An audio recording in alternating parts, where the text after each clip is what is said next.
This is a shorter race than the men, and that is important. It is. It's 4 kilometers shorter than the men's race. The women are running 6K today, so it definitely can be a fast start from the gun.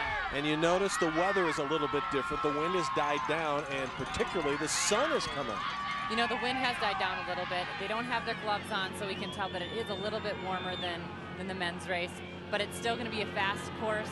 And you know, it's basically the same conditions as the men had, just maybe a little bit warmer. And we saw moments ago the teams, well, they run in packs. They run together at the beginning. They run together. They use each other to get into a good position. You know, they have to stick together right away off the bat just to make sure they don't fall, like we said in the earlier part of the men's race. That is the key. It's just staying on your feet and getting out. There is a method, and you know what? Everyone has a different race strategy out there. They all have their own plan in mind, and it looks like Ariana Lambie right now is deciding to push a little bit. I don't know if she's trying to break the pack or if she's just trying to get into a new rhythm like we've talked about in the past. So everyone has their own thing going on, so we'll have to see who can hold on the best. So if she's starting to push here, what's Nilsson starting to think? You know, both these girls are 1,500-meter girls. They like to run the shorter distances on the track. So they might be thinking, you know, the girls that are behind me are strong girls. I need to try and start my kicks early because in the last 200 meters, nobody can probably hang with these two. So I really don't know what's going on with them. I'm a little bit surprised that they're pushing now rather than just hanging on and trying to outkick people in the end. Can you outguess yourself at this point, too?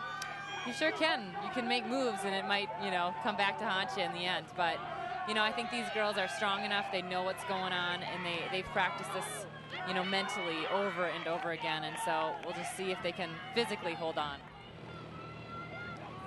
Good footwork being demonstrated here. That's always important on a dry track. And Johanna Nilsson's got it going at this point. She looks great right now. She looks like she's pulling away a little bit from Ariana and the other girls, and she just looks within herself. I think she's definitely on her way to maybe possibly a win. But here comes the rest of the field, and Nilsson is starting to put a little distance between herself and Ariana Lambie. She definitely has put a move on here, and she's going for it. You know, she still has over a K to go, so she still has quite a bit of time to race. But you know, we didn't talk about her right away early on, and this girl is definitely someone we cannot overshadow. She's a very, very big talent. And this talented runner getting closer and closer to what will be a terrific finish.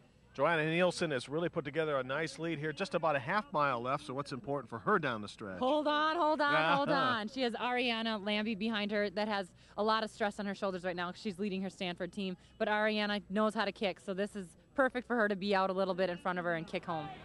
And carry home, sweet home, getting a little closer for the runner from Northern Arizona. Well, you know what? She's less than a mile to go, but she can run a mile in 4 minutes and 32 seconds. She won the 2003 indoor mile in 4 minutes and 32 seconds. She was second last year in the outdoor 1,500 meters at the NCAA championships.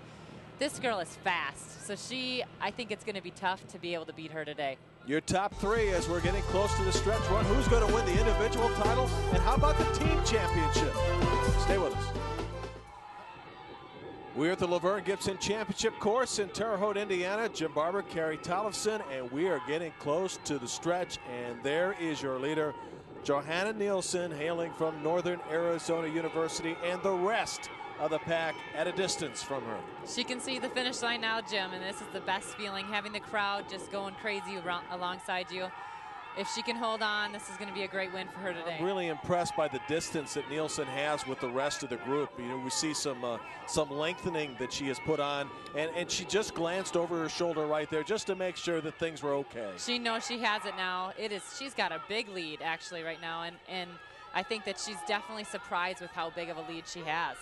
That's a pleasant surprise, I would think. It is. It's nice not to have someone breathing down your neck, although you can never let up, because you never know if you stumble across or whatever it may be, but you have to get all the way through that finish line. Your 2005 individual champion with a well-run race from the beginning to the end, Johanna Nilsson.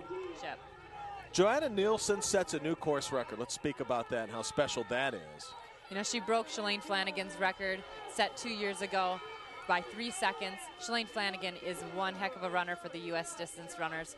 And Johanna Nilsson is from Sweden, but I think we're going to maybe have to see her in the next Olympics or in 2012 because Shalane Flanagan was an Olympian in the past in 2004 in Athens. So she definitely broke a well-established record. Congratulations from Amy Hastings, who actually led early in this race from Arizona State University. When did you take over and win this race? I don't know, like Adriana Lambie from Stanford was pushing it by 4K about, and I just went with her. And then with a K to go, I would say I tried to go a bit harder, and it worked, so I'm happy. Congratulations. Thanks.